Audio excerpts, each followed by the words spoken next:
Bienvenue dans On en parle, le podcast by Prudential Be Life Insurance, où on parle de tous les sujets santé et bien-être qui nous concernent. Aujourd'hui, on va parler d'une maladie ou d'un trouble plutôt qui est très peu connu du grand public ou en tout cas de ceux qui ne sont pas directement concernés. On va parler de TSA, du trouble du spectre de l'autisme. Pour en parler, nous sommes avec le docteur Bissouma. Bonjour. Bonjour Kémy, bonjour. Alors, vous êtes pédopsychiatre et fondatrice de l'association Autisme Côte d'Ivoire. Exactement. Et avec nous également, Madame Tano, bonjour. Bonjour. Vous êtes maman de 3 enfants, dont un atteint de TSA, donc trouble du spectre de l'autisme. Exactement. Alors, docteur Bissouma, pour commencer, comment est-ce qu'on peut définir le TSA? Les troubles, parce qu'en fait, ce n'est pas un trouble, c'est un ensemble de signes que l'on va voir. Donc, les troubles du spectre de l'autisme, ou encore appelés troubles du spectre autistique, ce sont des troubles du développement, du neurodéveloppement, c'est-à-dire qu'il va y avoir des perturbations dans la structuration du cerveau, en fait. Et ces perturbations ou ces modifications de structuration au niveau du cerveau vont retentir.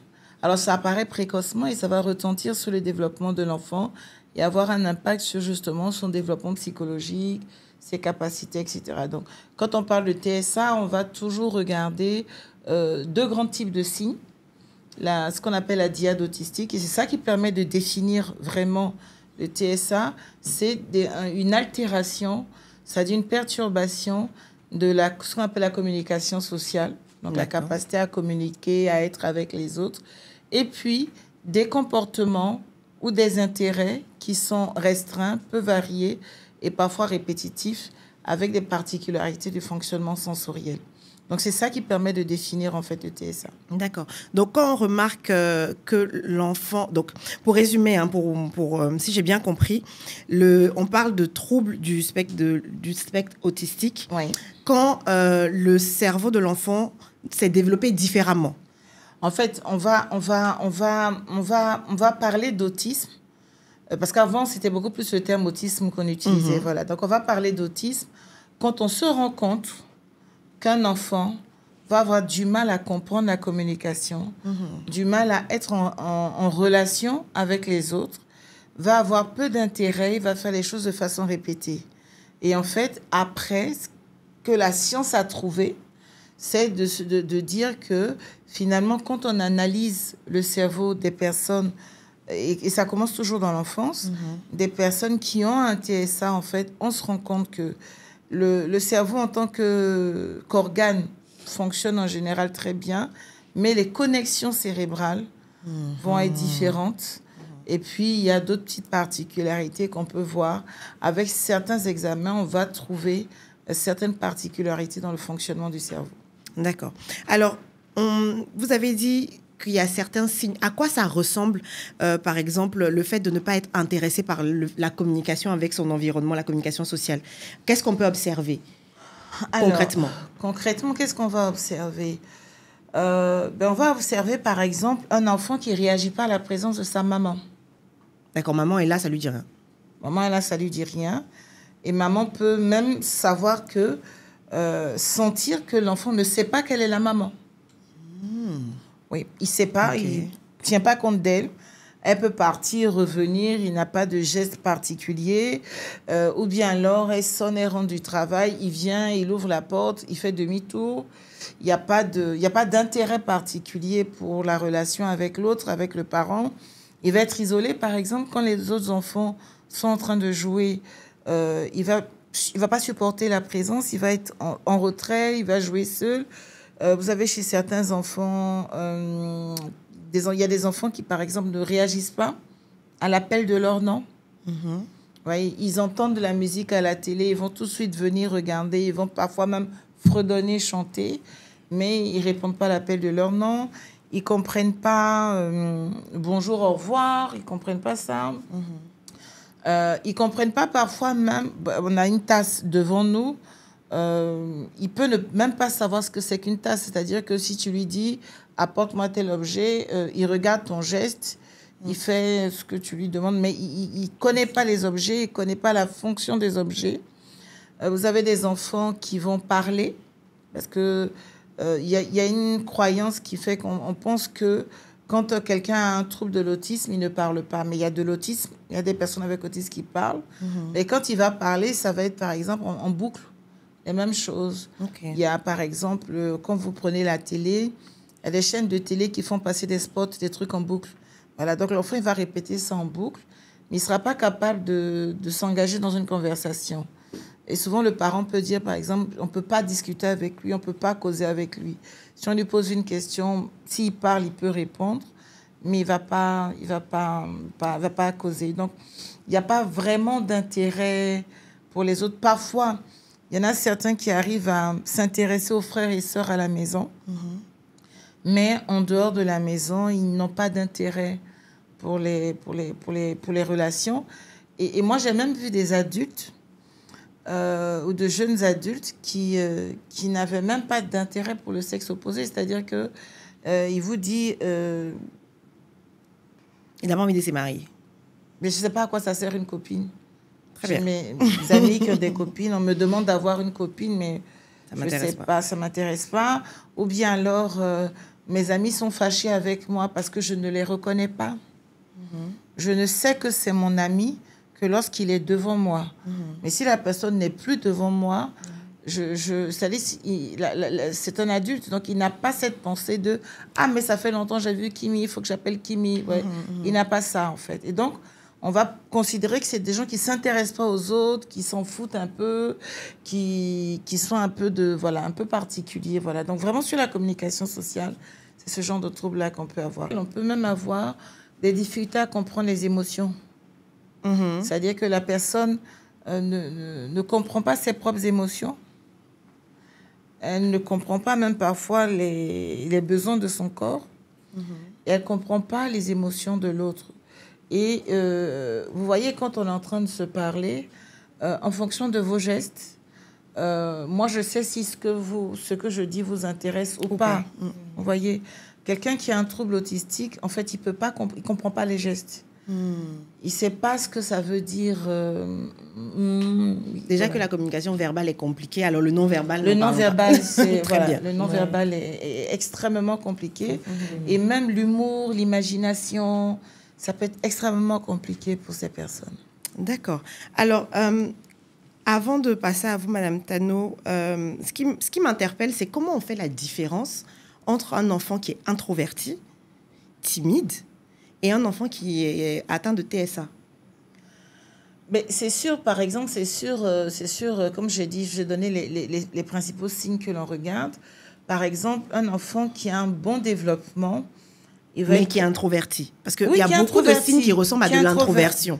Qui est introverti, oui, qui est introverti. Il rentre dans la salle, je commence à jouer avec lui. Vous voyez, la timidité, on la connaît. Oui, mais ça ressemble beaucoup à ce que vous nous avez dit. C'est pour ça que je vois là. Oui, mais je veux dire que les émotions, vous les connaissez. Ok, on reconnaîtra à son comportement qu'il est timide. On reconnaîtra à son comportement qu'il est timide. D'accord. Je reconnaîtrai à son comportement qu'il y a des choses qui l'intéressent, mais il a peur, il n'ose pas. Voilà, okay. il se retient. Ensuite, je vais essayer, par exemple, dans l'activité, de stimuler son intérêt, de lui proposer des choses, de l'eau, des bonbons, en fonction de son âge. Je vais proposer des activités qui sont adaptées à l'âge et je regarde s'il a de l'intérêt ou pas. Donc, si c'est un enfant qui est introverti, c'est un enfant qui est anxieux, je vais voir dans son regard qu'il s'intéresse. Mais que, ne me connaissant pas, par exemple, il n'osera pas. Donc, le diagnostic de TSA, même si je peux le voir franchement sur un enfant, si j'ai la moindre petite idée qui traverse mon esprit en me demandant est-ce que c'est pas de la timidité ou de l'anxiété, je ne pose pas mon diagnostic tout de suite. Je vais refaire une autre séance. En général, on fait 2 ou 3 séances. Avant de poser le diagnostic. Quand les signes ne sont pas francs, on fait 2 ou 3 séances.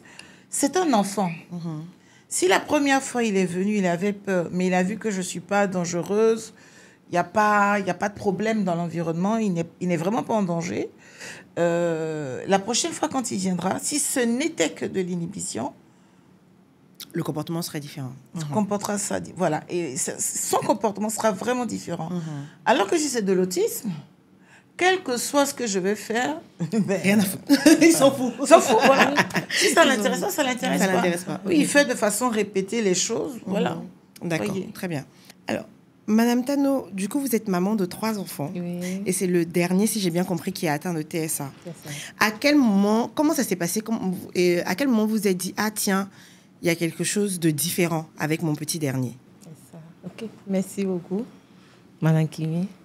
Bon, il a bien évolué en tout cas. On a fait, pendant la grossesse, il n'y a pas eu de problème. Parce qu'on a l'impression que c'est quand il y a eu des problèmes, peut-être l'enfant est né. Sinon, il n'y a pas eu vraiment de problème. Et il est né à voix basse. Pendant la grossesse, jusqu'à l'accouchement, il n'y a pas eu de problème. Il est né à voix basse. Donc, il a évolué comme tout enfant. Il a évolué. Il n'y a pas eu de différence entre ses frères et lui. Il a évolué en tout cas. Il a parlé même. Bon, pour moi, mon fils est non-verbal. Il est autiste non-verbal. D'accord. Voilà. Mais il a parlé. Il a dit maman, papa à 9 mois. D'accord, ok. Parce que quand l'enfant naît, il y a des consultations de la pesée. Si. Donc, à chaque pesée, les sages vous demandent qu'est-ce que l'enfant... On te demande l'évolution de l'enfant. Donc, il marche correctement ou bien...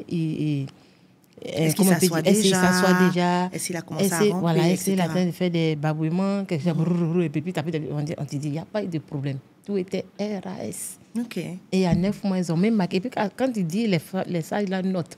Peut-être tu peux oublier, on ne sait jamais. Dans le carnet de l'enfant, tout est noté.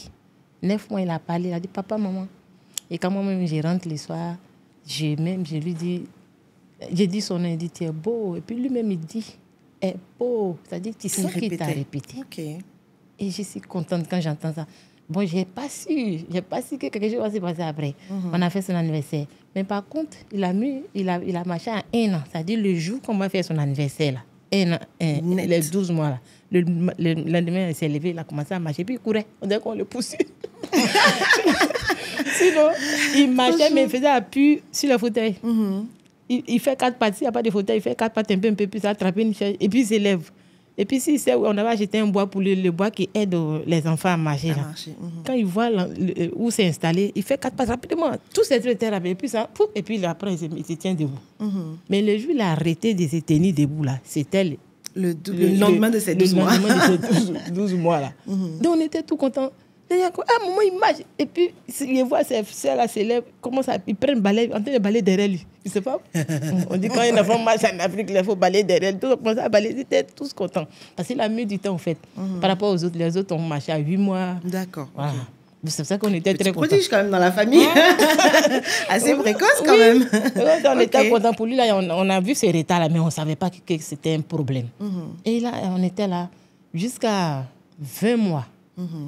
20 mois, je vois qu'il est timide.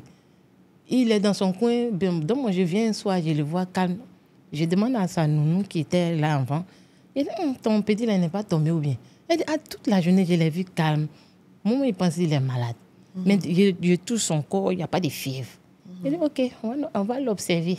Souvent, c'est la nuit, les enfants aiment chauffer, mais on va l'observer. Mais la nuit, il a bien dormi, mais il n'y a pas eu de fièvre. Mais je ne m'inquiétais pas. Je me dis, peut-être que, comme déjà dans la famille, il y a... Bon, la timidité, même les côtés paternels. Ils sont beaucoup timides là-bas. Voilà. Donc, je me dis que peut-être... Il a pris comportement de son papa. Voilà, c'est un truc comme ça. Donc, on est là. Il évolue. Il a commencé à marcher, on est content. Mais quand il marche, il coucou dans la maison, là, il est content de marcher. On arrive 20 mois. Je dis, on dirait que ça devient sérieux. On me dit, les visiteurs qui viennent, ils me disent, il faut le laisser. Quand il va avoir 3 ans, il va faire la petite enfance maternelle. Là. Quand ils vont le taper là-bas, là, il va parler. Donc, moi aussi, j'entendais les 3 ans là, pour l'envoyer. Tu voyais? Mais je ne me sentais pas... En tant que maman, là, je n'étais pas rassurée. Et à 22 mois, là, je suis allée chez le pédiatre. Arrivée là-bas, tout est noté. Hein. Elle me dit, la combien de mois? Elle dit 22 mois. Elle dit, quel est le problème? Je lui dis que, depuis un moment, après 1 an, ça n'a pas duré 13 mois, je peux dire. Je vois qu'il ne dit plus les mamans, papa, il ne dit rien, tata, il ne dit rien, que moi, je ne comprends pas. Elle dit, ah bon? Elle me fait un bulletin. Elle me dit, bon, tu connais les centres guidance infantile. C'est dans le même coin avec Institut national de santé publique. D'accord. J'ai dit non. Elle dit bon, j'ai fait un stage là-bas. Je te donne ce bulletin, il faut faire un tour là-bas. Mais la Côte d'Ivoire était malade en son temps par rapport au Covid. Ok. Donc voilà, donc vraiment, il y a le personnel, là, on ne pouvait pas mettre la main sur le personnel. Mais quand même, j'ai fait un tour là-bas. Tout était fermé. J'ai trouvé la secrétaire. Elle me dit, ah, ici, là, d'autres sont en congé. D'autres sont en confinement. Voilà, d'autres sont en confinement. Mais on va vous enregistrer. Il y a du monde avant vous, mais on va vous enregistrer. Et on était dans 306 personnes. On était 306e personne. Il y a beaucoup de parents qui disent, ah, mais je ne comprends pas. Mais on n'a pas encore dit de mot autiste. Hein. Donc, moi, je ne connais pas ce mot-là d'abord. Donc, elle dit, on va vous appeler. J'ai dit, d'accord. Donc, on était dans l'attente. Donc, au moment où j'ai parti, on était 22 mois. Donc, il reste un peu. L'année va finir. Ici, il va fêter ses 2 ans. Oui. Donc, on a fait 9 mois. Et puis, on nous a appelés. OK. Vous voyez. Donc, quand nous sommes arrivés là, moi, je n'ai pas encore d'inquiétude même. Parce qu'on nous a reçus, mais ils ont observé l'enfant. Ce n'est pas en même temps, tiens, une ordonnance va à la pharmacie. Ils ont observé l'enfant, on l'a amené. Il y a eu plusieurs séances. Comment il peut réagir devant des jouets. En tout cas, on l'a observé plusieurs séances avec des rendez-vous précis. Voilà. Et quand ils ont fini, il y a le docteur qui m'avait reçu là.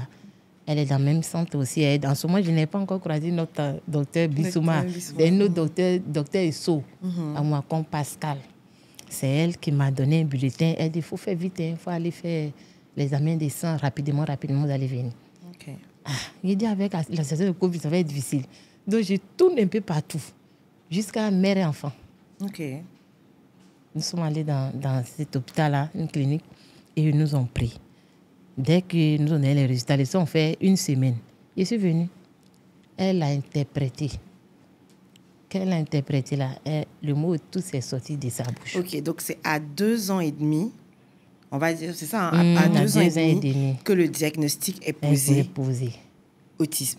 Comment vous avez réagi à ce moment-là? Est-ce que vous aviez déjà entendu parler? J'ai jamais entendu, madame. Avant ça, jamais? Jamais entendu ce nom-là même. Et du coup, comment vous avez réagi? L'émotion. Bon, comme je ne connais pas, ça veut dire quoi même. Depuis mon je suis levé à l'école, je n'ai pas entendu ce nom-là. Je n'ai pas entendu. Donc, je ne sais pas ce que ça veut dire. Je suis partie à la maison. Mais avant de sortir dans le centre là, sur le mur là, c'est écrit dessus « Autisme, notre combat ». J'ai dit « Ah, je serai dans un combat ou bien ?» Donc, je ne sais pas ça veut dire quoi. Mais ça, c'est quoi? C'est qu'elle a fait? Franchement, je n'ai pas remarqué même. Mais quand elle a dit le nom là... Voilà. Donc, quand vous êtes arrivé, vous n'aviez pas vu? Franchement, c'est du dos. Quand tu rentres là, c'est le dos là. D'accord. Donc, c'est en sortant que vous voyez autisme, parce notre combat. Parce qu'elle a dit le mot autisme là-bas, dans le bureau. Donc, moi aussi, je vois autisme sur le mur. Et puis, on met en bas notre combat. Très bien. Ouf. J'ai dit, mais dis donc. Ça va jouer. Oui, c'est là à la maison. Je ne peux pas parler à son papa d'abord, ni au personnel de la maison. Je suis restée couchée, je ne comprends pas. Et j'ai un filleul qui est il est éducateur préscolaire. D'accord. Moi, je l'ai appelé. D'accord. Comme c'est mon filleul, quand il s'est baptisé, il m'a appelé. Je l'ai appelé, il a dit, ah, que ton petit, là, voilà sa situation. On m'a dit autiste. Donc, il m'a dit, ah, oui. Il essaie de me brosser un peu. Donc, moi, maintenant, il a dit, mais ça, il guérit, non? Il dit, bon, s'il est pris en charge, hein, s'il est pris tôt, comme c'est un enfant, ça va aller. Pas, il m'a laissé. Et il m'a laissé, donc je n'ai pas d'informations encore. Donc, ça ne m'a pas encore remué même. Le mot ne m'a pas encore secoué. Mais c'est que je suis revenue. On m'a appelé, le centre m'a appelé, parce qu'il y avait plusieurs examens. À chaque fois, on nous appelle. Il y avait plusieurs séances. Il y a plusieurs séances. Donc, on m'appelle. On m'appelle encore. Et quand je suis venue, la secrétaire qui m'a reçue, ce jour-là, docteur Bussouma était des services aussi. Elle m'a reçue au bureau. C'est elle qui va rentrer dans les détails. Elle va rentrer dans les détails. Elle me dit, on ne guérit pas ça, c'est à vie. Mais, elle me sait que dans le bureau, là, à chaque fois qu'elle dit aux parents, là, combien de fois on pleure. Je suis restée dans le bureau en train de pleurer. Au fait, je refusais de comprendre. Je ne veux pas comprendre. Donc, l'état dont mon fils était là, et puis on dit, il reste à vie là. Moi, je me suis dit que de toute façon, il était là, c'est comme ça, il va rester. Ça dit, il va rester petit, il ne va pas grandir. Bon, il va rester petit et puis il va rester calme, il ne va plus dire maman. Il sera toujours replié sur lui-même. Et puis, il faisait des crises. Il crie en désordre. Il avait des problèmes de sommeil. Donc, le fait de me dire ça, il me dit que l'enfant va rester comme ça. D'accord, je vois. Alors Oui. qu'en fait, on peut améliorer son rapport aux autres. Oui. Ok. On ne guérit pas. Bon, Voilà, on en parlera tout à l'heure. Voilà, c'est ça. Donc vraiment, j'ai souffert dans le bureau, mais elle a su. C'est que vous vous souvenez de... Je me souviens de son état parce que, en fait, comment je lui explique c'est quoi l'autisme, elle me regarde et puis elle pleure. Des fois, c'est comme je sais pas, les ondes radio, là. Ça monte, ça descend, puis elle me regarde. Puis elle répond, c'est comme ce qu'elle vient de dire, là. Mais le mot, là, ça sort d'où? Je n'ai jamais vu ça dans un dictionnaire. Ça veut dire quoi? Et c'était en boucle dans sa tête. Mais le mot, là, ça veut dire quoi? Donc, je me calme. Moi, je dis, bon, je reprends les explications. J'explique. Elle me regarde. Elle pleure. Et puis, j'avais devant moi une maman. Ah bah, tu m'étais... Je me suis dit, ouh là là, la dame est morte. C'est-à-dire qu'elle est en train de... Elle est en train de s'effondrer. Comment je fais, moi, en tant que médecin, pour essayer de la remonter, de lui faire comprendre qu'en fait, même si on n'en guérit pas, parce que c'est pas une maladie, c'est juste un fonctionnement particulier du cerveau. C'est un fonctionnement différent. C'est un fonctionnement différent. On peut faire quelque chose. Mais si elle reste dans son état, quel que soit ce qu'on va essayer de faire, Elle pourra pas. Elle pourra pas. Et ça a été un peu compliqué justement par la suite parce que c'était... Je me souviens d'une phrase qu'elle a prononcée un jour, enfin qu'on m'a rapporté, hein, quelqu'un qui me disait qu'elle avait dit ça. C'était en fait le jour où j'ai confirmé le diagnostic d'autisme qui avait été évoqué par ma collaboratrice. Son expression, ça a été, c'est comme quelqu'un qui est en train de courir. Vous imaginez, course à grande vitesse et puis qui est fauché dans son élan. C'était vraiment cet état de catastrophe, de destruction, voilà. Donc, on a souvent des parents qui vont être dans cet état quand on confirme, quand on explique les signes, et quand malheureusement, parce que c'est une vérité, on explique aux parents qu'il n'y a pas un médicament qu'on va pouvoir prescrire à l'enfant pour qu'il ne soit plus comme ça. Alors, moi, ce qui m'a interpellée aussi dans le témoignage de Madame Tano, c'est la longueur du diagnostic dans son cas. Alors, effectivement, circonstances atteignantes, on va dire, c'était en pleine période pandémique. Mais est-ce que de façon générale, comment se passe le diagnostic? Est-ce que c'est toujours aussi long? Est-ce que c'est moins long? En Côte d'Ivoire, comment ça se passe? Alors, déjà, je vais commencer même par vous répondre par rapport à l'étranger. Même dans les pays occidentaux, où il y a 10 fois, 100 fois plus de médecins, où il y a 10 fois ou 20 fois, 30 fois plus de structures, les délais d'attente sont longs. D'accord. C'est-à-dire que la consultation de pédopsychiatrie, quelqu'un peut l'attendre pendant 6 mois, pendant 1 an. Oui, comme ça a été le cas pour elle. Dans un pays occidental. Très bien. Donc, voilà. on est dans les standards internationaux. On est dans les standards. Maintenant, en Côte d'Ivoire, la structure qu'on a ouverte en 2017, on a démarré un projet en 2016 et on a ouvert la structure en 2017. On est jusqu'à présent, la seule structure publique. Du pays ou d'Abidjan? Non, du pays. D'accord. Du pays. Okay. Il n'y a pas très longtemps, en avril dernier, il y a eu la pose de la première pierre d'une deuxième structure qui va se charger de l'autisme. Mais pour l'instant, une structure nationale étatique qui s'occupe de la question de l'autisme, il y a une structure spécialisée. Ce qui explique les délais aussi. Ce qui explique les délais. Donc, à chaque fois qu'il va y avoir un petit coup de pub ou des événements, on a justement des parents qui vont venir, qui ont besoin de ça. Mais l'équipe aussi est petite. Donc, en général, un enfant qui a de l'autisme, on a 6 étapes à franchir. C'est-à-dire, entre le moment où on le reçoit, les observations, les tests qu'on fait passer, etc., c'est 6 séances. D'accord. Donc, le diagnostic, déjà, de base, dure, on va dire, 6 séances. 6 séances que vous ne pouvez pas faire à la suite les unes de l'autre. D'accord. Donc, dans les recommandations, c'est d'arriver à faire un diagnostic en 1 mois. Minimum. Maintenant, après viennent les contraintes de disponibilité, de temps, de personnel, voilà. etc. Okay. Et puis, si vous avez, comme Madame dit, elle arrive, elle est numéro 350, vous voyez tout ce qu'il faut recevoir avant. Donc, c'est ça qui est compliqué. Et l'enjeu, en fait, quand nous, on a démarré le centre, l'enjeu, c'était de sortir un peu de ce qui se faisait d'habitude. C'est-à-dire qu'avant, les gens, les professionnels, ils vous disent votre enfant il est autiste, et puis c'est tout. Il n'y a pas de test précis. Donc, nous, l'enjeu qu'on a eu dès le départ, c'était de se dire, ce qui se fait en Occident, on va le faire ici. C'est-à-dire qu'on va proposer une offre de soins qui correspond à ce qui se fait en Occident. Voyez. Et donc, c'est beaucoup plus important en termes d'activité, mais c'est beaucoup plus précis aussi. Et ça donne vraiment des ouvertures et des orientations pour la prise en charge. Parce que justement, vu que c'est pas un trouble, c'est plusieurs troubles, entre guillemets, la prise en charge dépend vraiment, enfin, est différente d'un enfant atteint de TSA à un autre. Exactement. Et du coup, comment se passe la prise en charge? Alors, globalement. Alors, si vous voulez, si vous avez 100 enfants TSA, vous avez 100 profils. Sans prise en charge, oui. Voilà, 100 profils. Parce qu'il y a toute une flopée de symptômes qu'on va regarder. On regarde pour chaque enfant. Quand je vous ai parlé des 2 grands syndromes, communication sociale et comportement, mais dedans, il y a plein de signes. Donc, on va regarder pour chaque enfant exactement quel est son profil. Et lorsqu'on détermine son profil, ce que l'on va chercher, ce n'est pas les incapacités de l'enfant. Ce qu'on cherche, c'est, pour cet enfant précisément, quelle est la zone intermédiaire sur laquelle on peut agir. C'est-à-dire la zone qui est entre ce qu'il ne sait pas faire et ce qu'il sait faire, il fait correctement. D'accord, ok. Et donc, pour chaque enfant, on va essayer de déterminer cette zone-là. Et après, ça nous permet aussi de mesurer le décalage entre son âge réel et l'âge de ses compétences. Oui. Et en fait, on va commencer par écrire donc un projet, un peu comme on ferait un plan d'action. D'accord.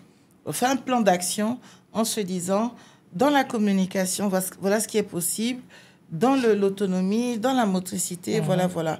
Et puis après, quand on a ce plan-là, on commence justement à se dire, bon, on suit tel objectif, et on va commencer à décliner cet objectif en activité. En activité à faire voilà. au quotidien. Et il y a différentes techniques. Dans notre expérience, ce qu'on a utilisé, c'est les thérapies d'échange et de développement, les ateliers classe préo. On a utilisé aussi des interventions. On a beaucoup utilisé les interventions basées sur la sensorialité, c'est-à-dire le fonctionnement des sens pour stabiliser, parce que c'est vraiment là où il y a les premières difficultés chez l'enfant. Donc, on a aussi essayé de trouver des méthodes, en fait, reconnues à l'international, qu'on a mis en place pour les enfants. Et puis, on a commencé à mesurer les progrès. Si vous voulez, avant l'ouverture du centre, on posait simplement des diagnostics d'autisme. Il est autiste. Débrouillez-vous. C'était presque ça. C'était pas très loin. Ok. C'était pas très loin. Et on faisait, après, on laissait les parents se débrouiller. On trouvait un éducateur, ou bien même ils se débrouillaient, ils cherchaient, etc. Avec le centre, le fonctionnement est tout à fait différent, en fait. C'est-à-dire qu'on va vraiment les accompagner pour qu'ils comprennent, pour qu'ils arrivent à faire, et pour que, en 2008, on estimait qu'on avait peut-être un taux de suivi des enfants qui était autour de 10%, un taux d'amélioration qui était inférieur à 5%. Voyez. Avec tout le travail qui a été fait, on a quand même un taux de suivi aujourd'hui qui est beaucoup plus important. Donc, les enfants les suivent plus longtemps.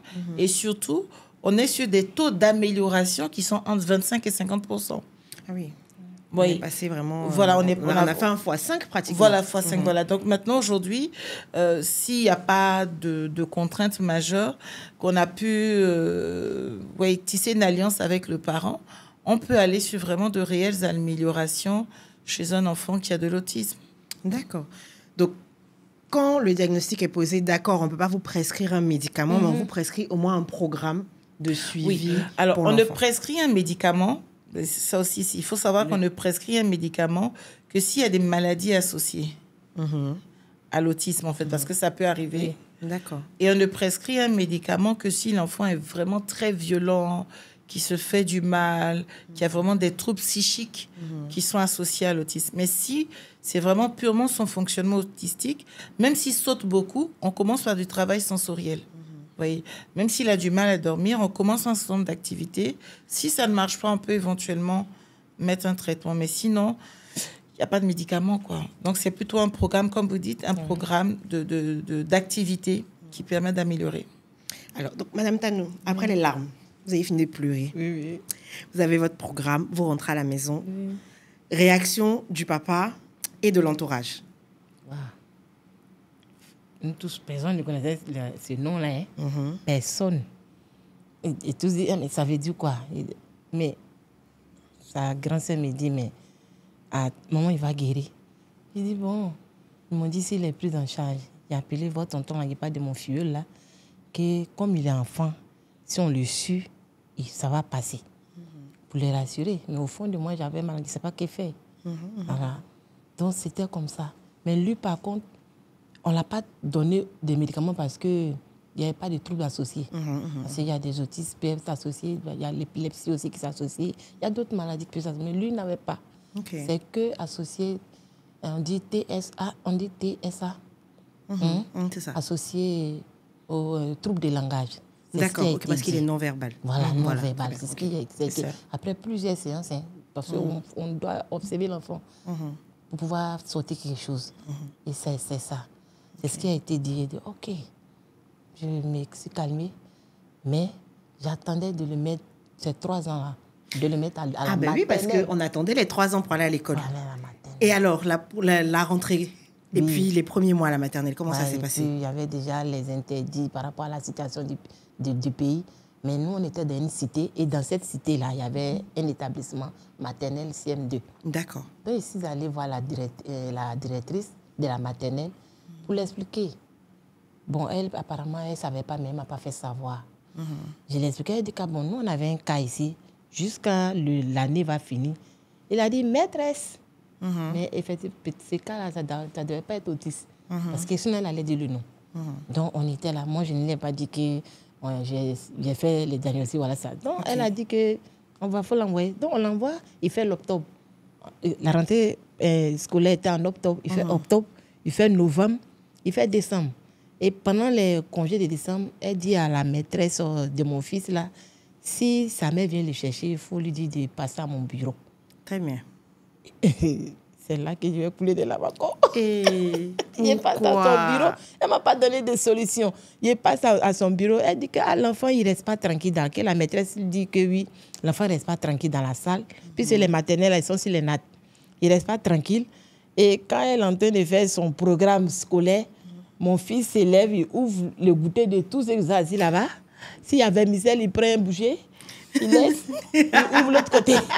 Il ouvre l'autre côté s'il y a petit pois. En tout cas, il goûte. En fait, lui, son programme, c'était de goûter les goûters, du coup, de toute la classe. Ouais, très bien. La maîtresse aussi, c'est pas, ça veut dire quoi. Elle, on ne l'a pas dit dans son programme ou bien pendant la formation, elle ne sait pas.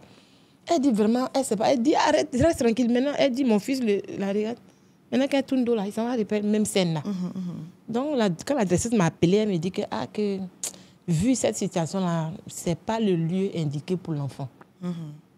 Que pendant les congés, là, je vais te donner tous ces documents, tu vas aller voir les assistants sociaux. Et puis, elles vont mieux, ou bien ils ou elles vont mieux te conduire. Donc, moi, j'avais espoir. J'ai dit, les autres enfants, là, on l'emmenait à parler quand ils m'ont dit des mots. Mais du coup, elle me dit de prendre mon enfant. Donc, je suis restée dans son bureau. J'ai refusé de sortir. Oui, parce que moi, j'ai cherché une solution. Tu ne veux pas, moi, il faut quoi cet enfant-là toute seule. Moi, je comptais sur toi qui es l'enseignante, qui va te placer les mots et puis, il y aura un déclic que l'enfant va prononcer. Et tu me dis que vraiment, ce n'est pas sa place. Et moi aussi, je lui ai dit, mais je m'oriente où? Ça m'a dit, bon, il faut voir les assistants sociaux. Il faut aller voir les assistants sociaux et puis ils vont t'orienter dans un endroit approprié. Vraiment, les enfants, c'est à 11h30, on va les chercher. Moi aussi, je restais dans son bureau en train de pleurer. Je ne sais pas comment faire pour partir à la maison. Mais au fond, je pleure, mais je me dis, je n'ai pas de solution. Moi, je comptais sur elle. Maintenant, tu me donnes mon enfant, je vais le déposer à la maison. Comment? Je le dépose à la maison, je ne sais pas outiller, je le forme comment? C'est tout ça qui faisait qu'il pleurait. Non, ce n'est pas parce que, bon, le mot me faisait peur, mais je me suis dit que en faisant ça là, je reste seule avec mon enfant. Mais comment je vais faire avec lui? Je vois. Voilà. Et du coup, après, comment ça s'est réglé? Bon, je ne suis pas de le laisser à la maison. Mais on avait toujours nos rendez-vous au centre de, voilà, Tébolé, vous voyez. excusez-moi. À chaque fois qu'il parle de ça, c'est peut-être plus fort que moi. Voilà, ça me fatigue à chaque fois. Puisque, voilà. Donc, l'enfant est resté toute l'année, il n'est pas parti, il est là. Moi aussi, je n'ai pas d'informations, je ne sais pas comment l'orienter. Et puis, paf, Dieu merci, dans le centre, il y a un projet. Il y a un projet pour accompagner les parents, comment vivre avec les enfants autistes, comment les calendriers. En tout cas, il y avait un projet. Et puis, paf, moi aussi, j'ai été retenue. Parce qu'il y avait un appel d'offres. Moi aussi, j'ai mon fiole aussi qui m'a appelé. Il m'a dit, que voilà ce qu'ils ont dit. Comme les éducateurs préscolaires, on cherchait des intervenants pour aller que lui doit aller faire la formation aussi. Mais s'il y a des parents qui ont des enfants autistes, peuvent postuler. D'accord. Et que lui, il ne va pas aller faire la formation là parce que Dieu lui a fait grâce d'avoir son concours professionnel et il va aller à la formation. Mais toi, va inscrire l'enfant. Va t'inscrire, ok. Va vite. Que je t'envoie il t'envoie un message si WhatsApp et puis tu n'as pas regardé pourquoi. Faut tout faire, tu vas inscrire l'enfant. Donc, il dit, mais avant de partir, il faut prendre des renseignements parce que quand tu vas taper, ils vont te demander des renseignements. Quand est-ce que donc, j'ai pris tous les renseignements sur l'enfant. Et puis, je suis allée dans un cyber. Et j'ai écrit le nom de l'enfant. Tout ce qu'on me demandait, j'ai rempli. Et ils m'ont dit, restez à l'écoute. En tout cas, ça n'a pas duré parce que le projet, même étant en plein, ça devait commencer. C'est le même mois qu'on m'avait donné le résultat de mon fils, les derniers de mon fils. Et c'est le même mois aussi que le projet devait commencer. D'accord. Donc ça n'a pas duré. Super. Et j'étais parmi. Waouh. Donc vraiment, j'étais contente. Là, les larmes étaient finies. Waouh. Oui. Un certain soulagement. Oui. Et puis voilà, on nous a pris et ils sont venus. Ils sont venus, il y avait 3 intervenants. Un qui devait prendre l'enfant et la mère. Essayer de travailler avec nous 2. Maintenant, un devait prendre l'enfant seul. Essayer de travailler l'enfant et puis voir qu'est-ce qu'il vaut. Et puis, elle aussi devait écouter la mère. Toute seule aussi. Toute seule. Ça vous a fait du bien d'être écoutée? Moi, j'ai déprimé. Cette affaire-là, ça m'a rendu malade. J'ai déprimé. Il y a eu l'insomnie, il y a eu le stress. J'avais des problèmes même pour... Je ne sais pas. Et quand on me demande, tu as quoi, je ne sais pas. À chaque fois, le papa demandait, je dis, moi, je ne sais pas ce que j'ai. Mais j'ai tellement pensé à la situation de l'enfant. J'ai dit, mais comment je vais faire cet enfant-là? Parce que je ne sais pas le confier à qui pour aller dans mes activités. Je ne sais pas. Et puis les autres aussi, ils sont encore mineurs. J'ai fait un regard sur lui, mais il faut qu'il fasse un regard sur les autres sur aussi. Les autres, si. Parce qu'ils sont ça me fatiguait. Donc, j'ai appelé, il y a mon papa aussi qui est là, je l'ai appelé. Lui aussi, il ne connaissait pas. Il dit, c'est quoi ça? Donc, moi, j'étais dans culpabilisation. Pourquoi? Je me suis dit que soit j'ai raté quelque chose pendant la grossesse, c'est ça qui agit sur l'enfant, soit j'ai raté peut-être un vaccin. En temps, il était à jour dans ces vaccins. Seulement que quand la situation a commencé, problème de santé du pays, les vaccins, là, il y a des vaccins qu'on ne trouvait pas. Et puis, de toutes les façons, ce n'est pas lié au vaccin. Voilà. Oui, ça n'a rien à voir avec les vaccins de toutes les façons. Ces questions-là. C'est comme ça que je faisais. Et les séances avec les séances d'entretien où vous étiez toute seule, ça vous a permis de... Lui, pour vous déjà. Oui, la maman. Pour moi, la maman, l'intervenant qui me prenait, vraiment, oui. Parce qu'au fur et à mesure, il me parlait. C'est comme s'il versait un seau d'eau. Moi, je pleurais au fur et à mesure. Mais ça me lavait aussi. Ça vous voilà, il me disait, ça me soulageait, il me disait ce que je dois faire avec l'enfant et que l'enfant n'a pas de problème. Il me rassurait que l'enfant n'a pas de problème. Que vous êtes en train d'avoir des problèmes, l'enfant n'a pas de problème. Que il est en train de sauter, il rit lui-même. Tu vois, tout de suite, on est en train de faire l'entretien, il vient, il te regarde. Il a envie de te dire, maman, pourquoi tu pleures? Il n'a pas de problème, il faut te libérer. Tu vas mieux t'occuper de l'enfant. Tu vois, qu'il faut faire un effort parce que nous sommes là jusqu'à 12 mois. Il faudra que quand on va avancer là, ça ne soit pas comme on vient de te trouver. Et donc, ce projet d'accompagnement a duré 1 an? Oui. 12 mois plein en tout cas. Et après? Moi, ça m'a fait du bien. Ça m'a trop fait du bien. J'ai compris beaucoup de choses. Parce que non seulement, ils sont venus me montrer comment je devais gérer mon enfant. Quelle activité faire avec cet enfant autiste. Vous voyez. En temps, je ne savais pas. S'il n'était pas là, je n'allais pas savoir. Et c'est quoi, du coup, ses activités préférées? Voilà. Qu'est-ce qu'il aime bien faire maintenant aujourd'hui? Parce qu'aujourd'hui, il a 8 ans. Oui. Le temps est passé. Oui, le temps est passé. Il y a plein de trucs qu'il a laissés. Voilà. Bon, au début, il aimait sauter. C'est-à-dire, quand il voit il monte sur mon lit, il s'élance. Il aimait la hauteur. Bon, et puis, balançoire, ça dit qu'il aimait les câlins, comment toucher sa tête, et puis les massages. Dans tel point, quand il finit de faire ça là, il réclame encore. Il ne peut pas te dire je veux, mais il prend ta main et puis... Mais, ce que tu as fait là, ça m'a plu.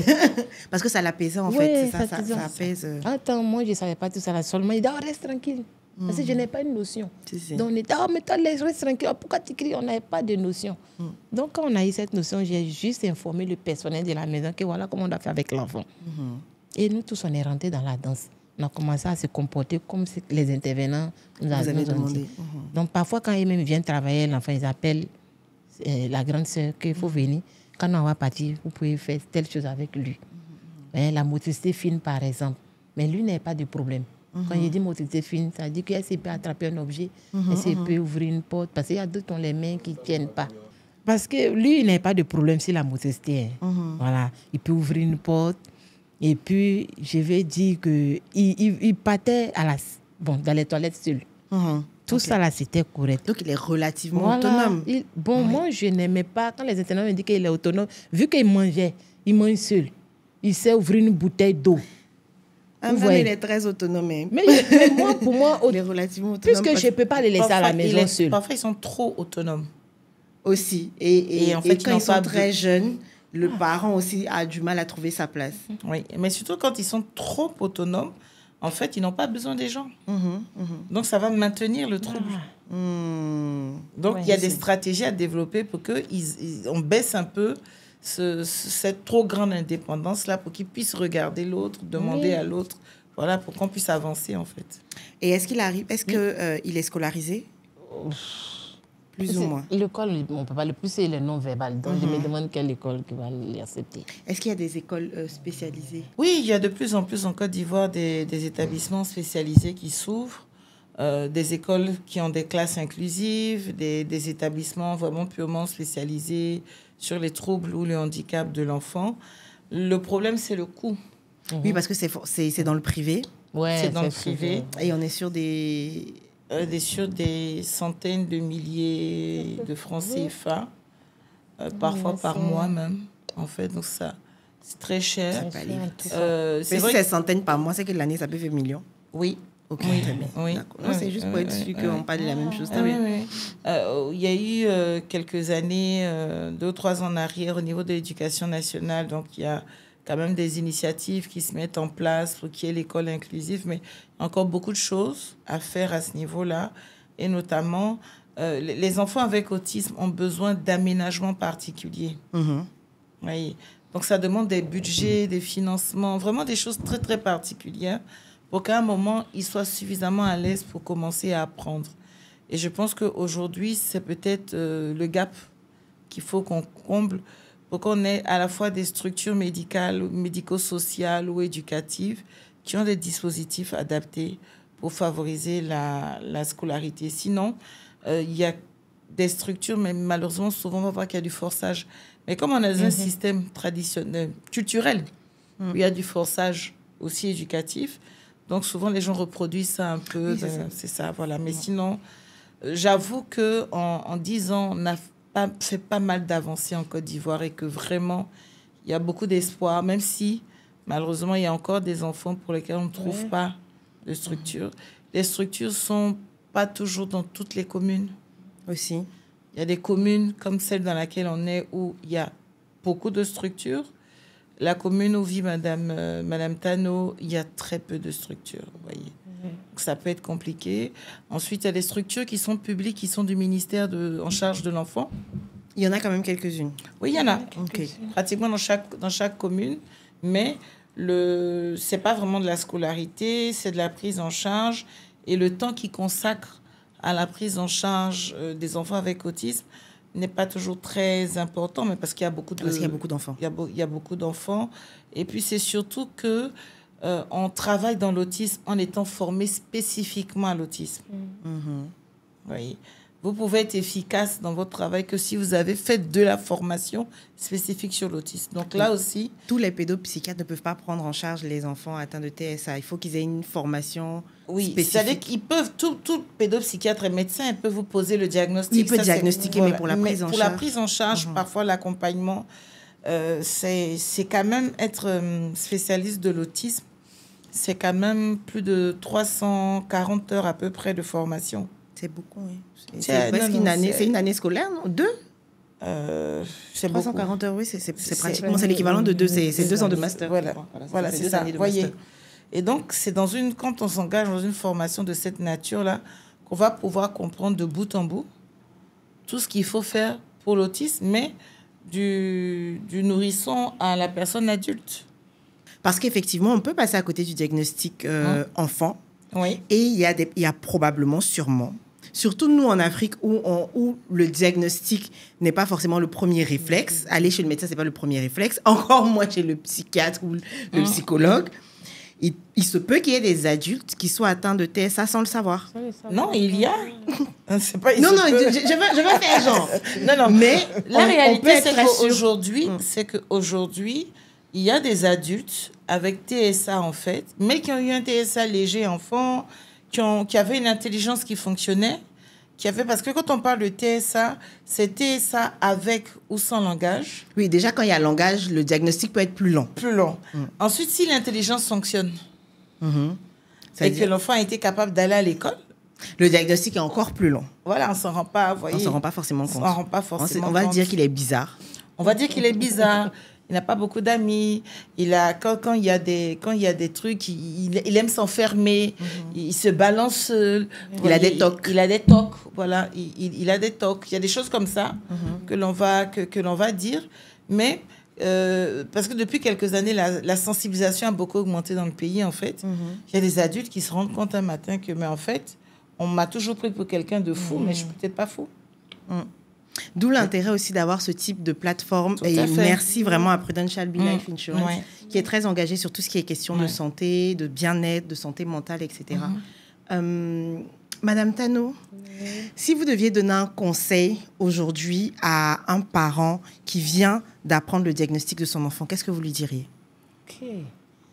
Déjà, parce que quand les parents pleins apprennent ça par rapport au coup que le docteur a dit, ils ne reviennent plus. Ils ne reviennent plus. Donc déjà, qu'ils fassent sortir les enfants. Et puis, qu'ils soient informés, parce qu'il y a l'information, le manque d'information, des sensibilisations aussi. Il n'y a pas d'information. Moi, par exemple, s'il n'y avait pas ça, je ne suis pas sûre que j'allais être un peu plus ou moins outillée. Donc, qu'ils fassent sortir les enfants déjà, qu'ils s'informent, qu'ils se renseignent. Et puis, ce n'est pas une fatalité aussi. Et puis, avoir un enfant autiste, ce n'est pas une malédiction. Parce que souvent, vraiment... Vous avez entendu ça? Que c'est une malédiction, que c'est sorcellerie. Si. Sorcellerie change beaucoup. Sorcellerie est toujours accusée en Afrique. Tu as mangé quoi et puis tu as fait un enfant qui ne parle pas. Oh. Vous voyez? Ou bien tu as marché sur quoi? Ok. Donc, ce n'est pas d'une malédiction. Vous voyez? Seulement que c'est un peu épuisant. Souvent, la honte fait que les parents les cachent. Donc, moi, je vais demander à un parent qui a un enfant autiste de s'approcher, de s'informer et puis aller dans les centres appropriés pour pouvoir avoir plus d'outils et puis voir comment faire avec cet enfant, au fait. Parce que seul même, tu ne peux pas avoir des informations. Moi-même, je continue d'être formée. Voir comment guider l'enfant parce que ce n'est pas encore fini. À chaque étape, il y a d'autres comportements qui peuvent s'ajouter. Tout à fait. S'il est délaissé, là, il va développer un autre comportement et peut être agressif même pour la maison et même au dehors. Donc, on expose les enfants. Ça va nous sauver, ça va sauver la société aussi. Ce n'est pas aussi facile que ça, mais c'est possible. C'est possible.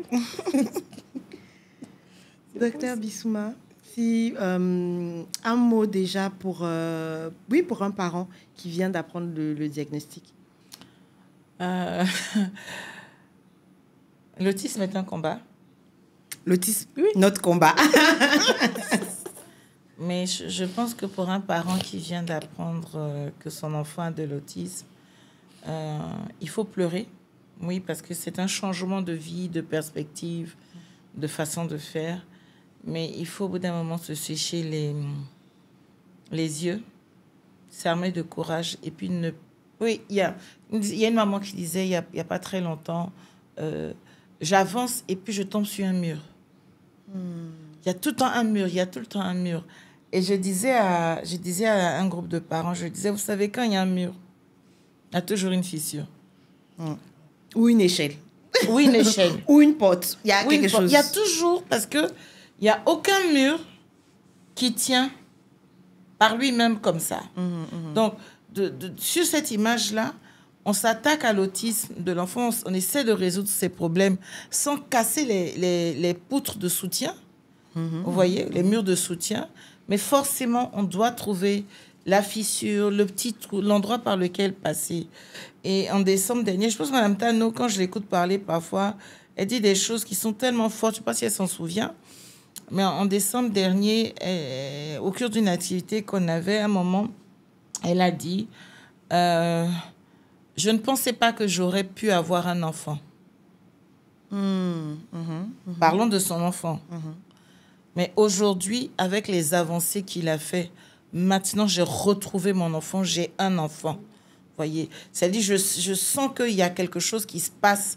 Je peux faire des choses avec lui, voyez. Le lien maternel est complètement restauré. Voilà, c'est revenu. Il y a quelque chose qui est revenu. Il y a du possible. Et donc, il y a obligatoirement, même si ça reste un combat, même si ça reste difficile, il y a quelque chose qui peut se construire, voyez. Et moi, c'est ce que je voudrais dire aux parents, c'est que cette maman avec laquelle on est aujourd'hui, elle est passée du sprinter qui a fait une chute en plein élan à quelqu'un qui aujourd'hui se dit je deviens bâtisseur de mon enfant, je deviens bâtisseur de quelque chose, je vais chercher les briques, je vais les construire, je vais construire quelque chose pour que mon enfant, même s'il n'est pas scolarisé aujourd'hui, il ait un avenir. Et moi, je voudrais dire aux parents qui verront ce podcast-là que ne perdez pas espoir. Aujourd'hui, moi, je vous dis, on a des résultats, on a des avancées. Et je pense que plus le temps va passer, plus on va faire des choses. Et on va en tout cas essayer de faire. Et vous voyez qu'il y a plusieurs acteurs qui se réveillent sur la question. On va faire de plus en plus de belles choses, de grandes choses. Jusqu'à ce qu'un matin, on ait en Côte d'Ivoire un génie, un prix Nobel, quelqu'un qui a vraiment, parce qu'il a, avec son autisme, il a pu développer de grandes capacités. Et moi, j'ai eu l'occasion de rencontrer quelqu'un en Côte d'Ivoire qui était pratiquement une star dans son domaine et qui est venu me voir en me disant « Je pense que j'ai de l'autisme. » Wow. Ouais, vous voyez. Et je me dis, si on les aide plus tôt, il y a des talents qui vont apparaître, il y a des choses qui vont apparaître. Et on va changer le visage de l'autisme dans notre pays. La seule chose dont on n'a pas parlé finalement aujourd'hui, c'est des causes. Est-ce qu'on sait qu'est-ce qui cause l'autisme? Malheureusement, non. Malheureusement, non, dans le sens où il y a trois... En fait, on dit que l'autisme est polyfactoriel. C'est-à-dire ça peut être une cause génétique, ça peut être une cause environnementale, ça peut être une cause biologique par rapport au corps même, voyez. Donc, il y a des formes d'autisme qui sont héréditaires, il y a des formes d'autisme où c'est une anomalie génétique qui vient d'arriver, etc. Dans l'expérience de nos structures étatiques, on a eu 2 pics d'apparition vraiment d'enfants avec autisme. C'est après la période des déchets toxiques. Et puis après la crise post-électorale, il y a une augmentation des cas, en fait. Donc, mais du point de vue de la recherche, on n'a pas pu mener vraiment d'activités qui permettent de savoir. Donc, pour chaque enfant avec autisme, il va y avoir des causes qui sont différentes. Mais il y a des facteurs de risque. C'est-à-dire que si l'enfant est né prématuré, s'il a fait très tôt des convulsions, s'il a un mauvais Apgar, s'il a eu des maladies, des infections précoces, une hospitalisation ou de la chirurgie précoce, ça va favoriser le développement. Ou le petit poids même de naissance aussi, ça va favoriser le développement de l'autisme. D'accord. Ça a été prouvé que s'il y a un certain nombre de facteurs qui existent, qui favorisent le développement de l'autisme. Très bien. Merci beaucoup, Dr Bissouma. Merci Madame Tano. Ce qu'on retiendra aujourd'hui, c'est vraiment que l'autisme n'est pas une fatalité. La prise en charge est possible ici, en Côte d'Ivoire, dans des structures étatiques. C'est la fin d'On en parle, le podcast by Prudential Be Life Insurance. Et on se retrouve très bientôt pour un prochain épisode.